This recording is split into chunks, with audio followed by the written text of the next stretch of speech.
Hi, this is Catherine Morgan from Point A to Point B Transitions. Today I'm talking to Brad Hastedt.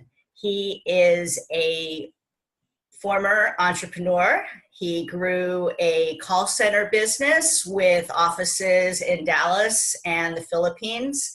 And recently he's become very interested in artificial intelligence and how small business owners might be able to leverage it for not only efficiencies, but also for financial growth. And that's what we're going to talk about today. Hi, Brad. Hi, Catherine. Great to be here. So what is it about AI that got you excited? I know I've been reading your posts on LinkedIn. You are completely fired up about this technology. What gave you that spark? Well, I am. Broadly, I think it's the future of work, not only in the industries that I've come from or been involved with, but in general. I think if we're not there already, 2, 3, 5 years down the line, every business, small, medium, big, is going to be using some form of AI, machine learning, some form of algorithm in their business. So generally, it's the future of work. For my background specifically, as you mentioned, I founded and built an offshore call center business over the last decade. And I would say over the last couple of years, I've been just real curious about the intersection of artificial intelligence with the call center space. How's that going to affect my business? We're on the smaller niche end of the BPO space, of the outsourcing space. So, how's that going to affect my business?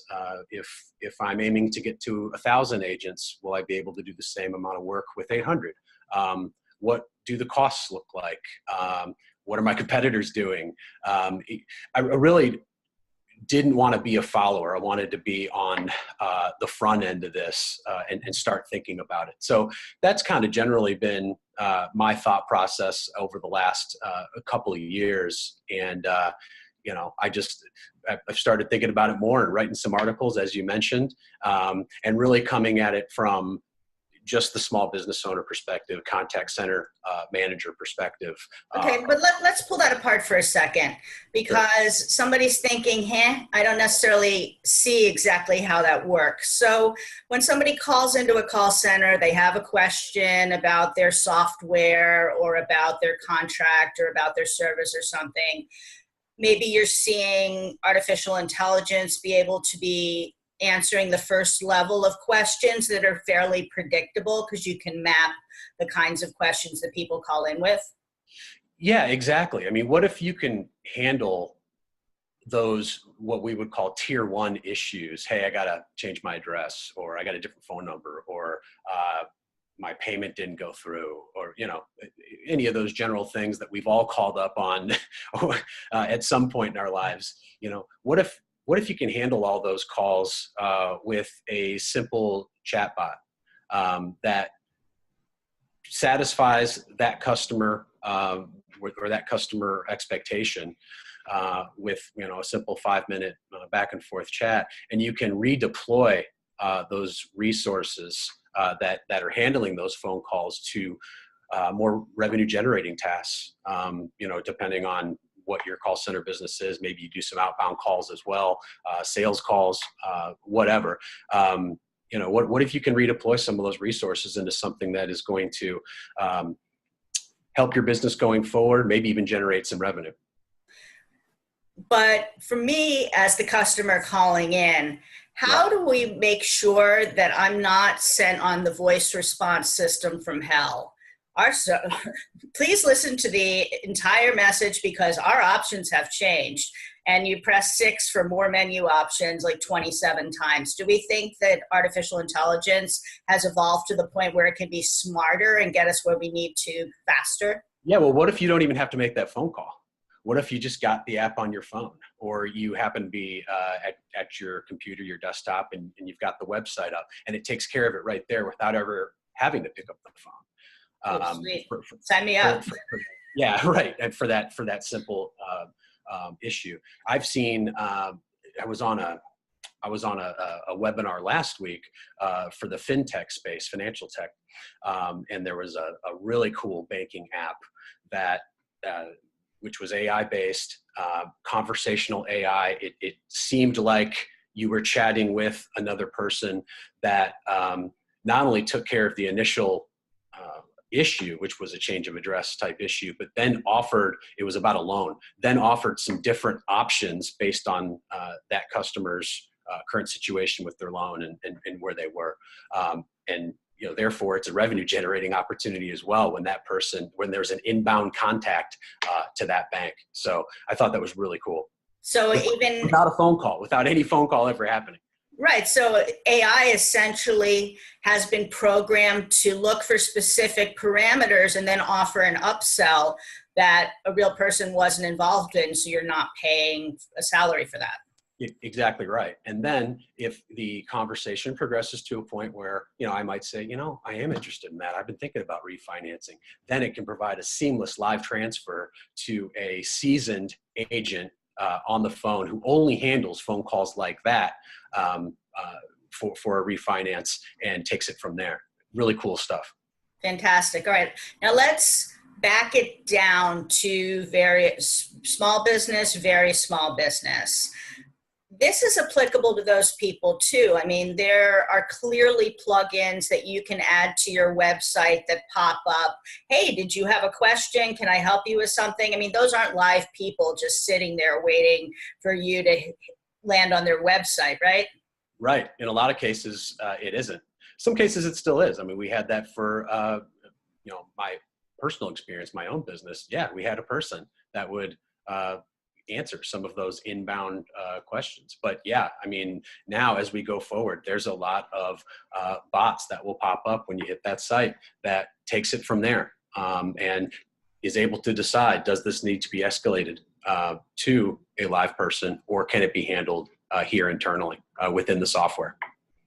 Do you think, how do we avoid the dark side? The dark side is every time you get on Facebook, there's some message bot on Facebook Messenger, or some other small business coach trying to sell me ultimate lead generation. Like, how do we avoid basically developing blindness to these bots because they're being used for things that maybe aren't that helpful? Mm-hmm.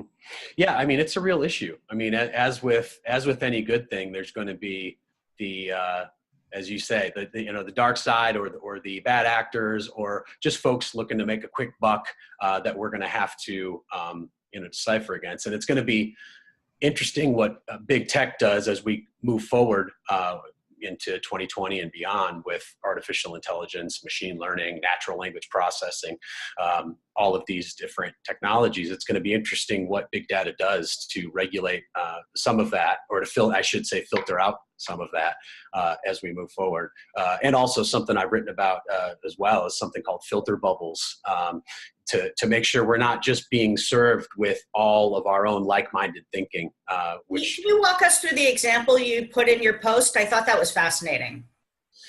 Yeah, well, first, a filter bubble is kind of a situation where a user encounters only information and opinions that conform to and reinforce their own beliefs. So confirmation bias served to us electronically. Yeah, kind of. I mean, we've seen that in politics over the past few years. Facebook algorithms, for sure.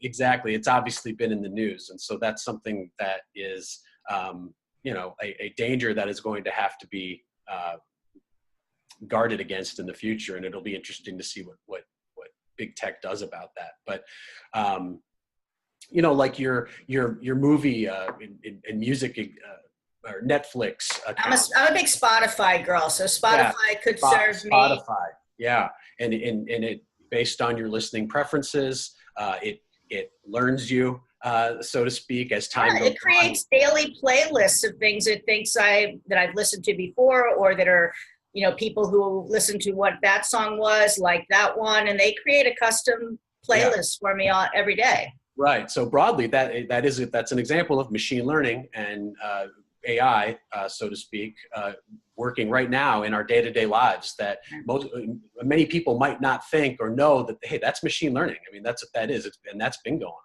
on. Cool thing for me is, even though I'm down here in Texas, I haven't been much of a country music fan over the last couple decades. But hey, in the last few months, sitting here hammering away articles on my computer, and Amazon starts serving me up some country music it'll think I like, and boom, I'm listening to that station now. So that's an example. Amazon, actually, their algorithm is fantastic. It really does learn and serve you up very, very relevant stuff. Right. And so that's, like I said, an example of machine learning, which is the machine's learning without being explicitly programmed on a day-to-day basis. That's an example of that working in our everyday lives. And when you sit down tonight and it's 7 o'clock, you want to watch a movie, you put up Netflix. That's an example of machine learning in today's environment. Okay. So as you know, I've been the person dragging my feet on this technology. I'm like, you got to sell me on it, on why should I care? So if you had to summarize maybe 2-3 reasons why small business owners should care about this technology, what would you say?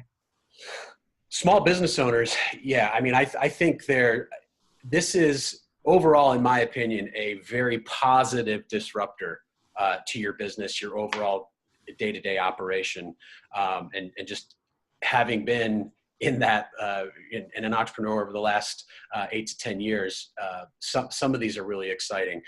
First and foremost, augmenting your current staff. I think a lot of people, when they hear artificial intelligence or what's been in the news a lot lately, is this is going to replace all the jobs. Yeah, people go into fear mode. Oh my God, more stuff. And it's not going overseas. It's going to machines. They're going to take over everything. They're going to take over everything. And I don't necessarily agree with that. Will some jobs go away? Absolutely. Sure. But will many jobs sprout up that we don't even know about now? New positions? Absolutely. Will it be a net positive? In my opinion, and in the reading that I've done, I think so. So a big benefit there is augmenting your current staff, arming them with valuable insights at lightning speed to make better decisions is kind of how I put it in my article. Mm-hmm. But, imagine you get some insights that for a better understanding of your cash flow. As we know with small businesses, I mean, cash flow, that's a big deal every single day. It's not like, big Ford Motor Company. Okay. It's giant corporation. I mean, we're talking about day in, day out. Okay, we don't have those reserves in the background. No, if I pay this bill, well, that means this over here. Well, if I pay down this loan, I might not be able to pay for the coffee vendor today, or whatever. For sure. It's a day-to-day thing. So imagine you can have an algorithm working for you that provides you valuable insights on your cash flow, or near and dear to my heart, the expenses. Hey, this is what you should be doing, or taking a look at with your expense structure on a month in, month out basis. Nice. Or sales trends at a particular time of year, a particular time of the month. This is when you should stock up. This is when seasonality that maybe you hadn't noticed. Right. Exactly. Seasonality was always in my first couple of years a tough thing to figure out. Like, what is when is a big time? When is a slow time? Right. That type of thing. Staff up, staff down.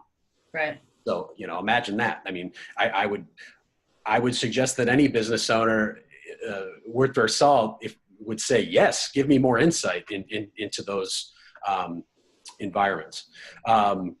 Automating, it allows for some frequent processes and tasks to be automated.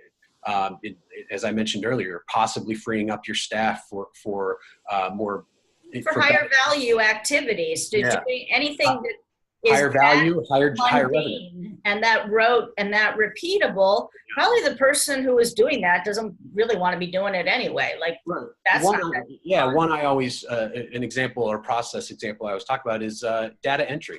I mean, you might have someone who has a set job description, job roles and responsibilities, but I mean, you're strapped. You're not going to bring on a separate person just for all this data entry that you got to do. Right. So this person takes on that task as well because they're a great employee. They love the company, so on and so forth. That's awesome. Imagine if you could take that off their plate. Yeah, they probably wouldn't complain. They probably wouldn't complain. And then I think from a business and a consumer point of view, better customer experience. Who doesn't want that? Yeah. For their customer base? You know, in 2019 and going forward, we've got to have omni-channel communication. Our customers are hitting us, a bunch of different ways. As I mentioned earlier, it's not just picking up the phone anymore. No, it's not phone. It's email. It's contact forms. It's social media. I mean, somebody has to be monitoring this stuff because people are reaching out, and you don't want to miss an opportunity. Sure. I mean, if we send out company newsletters and segment them and target different pieces of our audience. I mean, there's a variety, and someone clicks on that, there's a variety of ways that our customers are reaching us. And I would say it's incumbent upon us to make sure our customer is experiencing our business as best they can and having the best possible experience, whether it's B2B, B2C, who cares? We want to provide the best customer experience. Okay. So customer experience, efficiencies, profit generation, that's some compelling reasons that small business owners should be sitting up and taking notice. Absolutely. Absolutely. And I think the more I have researched on it, read different articles about it, sought out different thought leaders on AI, the more exciting it is, I think, for small business owners going forward. Well, thank you so much for sharing your knowledge and wisdom and, sort of sparking some interest from somebody who is seriously dragging her feet. Absolutely. It's an exciting time. All right. Thank you, Brad. Thank you.